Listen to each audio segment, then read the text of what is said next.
Thank you, Chairman Byrne. We are here today to discuss H.R. 3441, the Save Local Business Act. But I believe this bill is more accurately described as a gift to large corporations that will further rig the economy against workers. More and more employees are working for a company whose name is not on the front of their office building.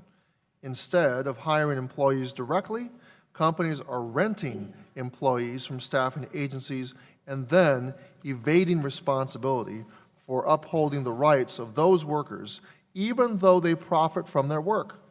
For decades, joint employment standards have ensured workers can hold employers accountable for violating wage and hour laws or refusing to collectively bargain. This bill represents a significant and dangerous break from that precedent. It denies millions of workers the right to hold their employers accountable for wage theft and undermines their ability to have the responsible parties at the table in order to collectively bargain for better wages. This bill amends the FLSA and the NLRA to set a very narrow standard for who can be considered a joint employer. By setting a standard that is far more restrictive than the existing economic realities test used under the FLSA, this bill would seriously undermine worker protections. We'll hear today about a case involving workers at a Walmart warehouse that underscores the importance of the FLSA's joint employment standards.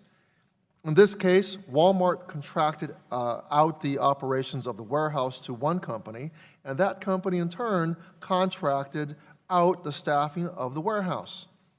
The contractors violated wage and hour laws.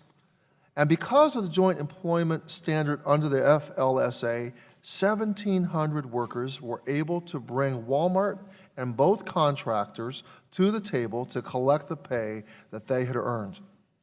The joint employer standard plays an important role in protecting the rights of American workers and combating the extreme and crippling inequality in our economy, which should be the central focus and top priority of this committee. Unfortunately, our focus and our priorities have been elsewhere. Studies have shown that for every dollar invested in high-quality early learning programs, there are $7 in economic returns. As a teacher, I know that improving early learning provides more children the opportunity to reach their full potential and puts more communities on the path to a better future. Yet this committee has only held 4 hearings or markups on early childhood education since the 112th Congress.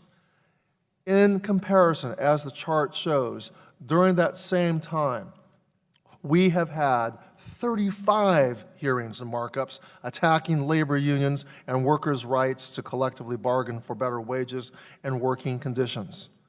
Now, there is a fine line between streamlining the economy and targeting workers' rights. And I believe this committee has moved well past that line several hearings ago. Even when we debate federal wage and hour standards, we're debating policies that would put financial stability even further out of reach for many workers. At no point since 2011, including in the 19 hearings and markups we've held on the subject, has this committee considered a single policy to raise workers' pay or create a fair playing field for millions of hardworking people who are struggling to make ends meet. Workers do not have the leverage in the workforce. The joint employment standard offers them the basic ability to hold both their employer and the joint employer liable for wage theft claims.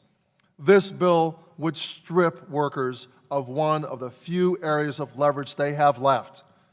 Victims of our two-tiered economy need this committee to realign its priorities. As this chart shows, a recent study found that wages for the bottom half of earners were stagnant from 1980 to 2014. In this same time, income for the top 1% grew by 205%. I'm going to say that again, 205%. So I challenge my colleagues, what are we going to do for the bottom half of income earners? I have great respect for small businesses, and I know the business owners here today will say that joint employer standards causes them uncertainty. And I'm not indifferent to your concerns. But I Two, am worried about uncertainty. And it's the uncertainty felt by millions of American workers who do not know if they'll be able to meet their basic expenses and provide for their children. This is the type of uncertainty that no one should have to live with, and it's the uncertainty that this committee is obligated to address. Thank you all for being here today, and I look forward to your testimony.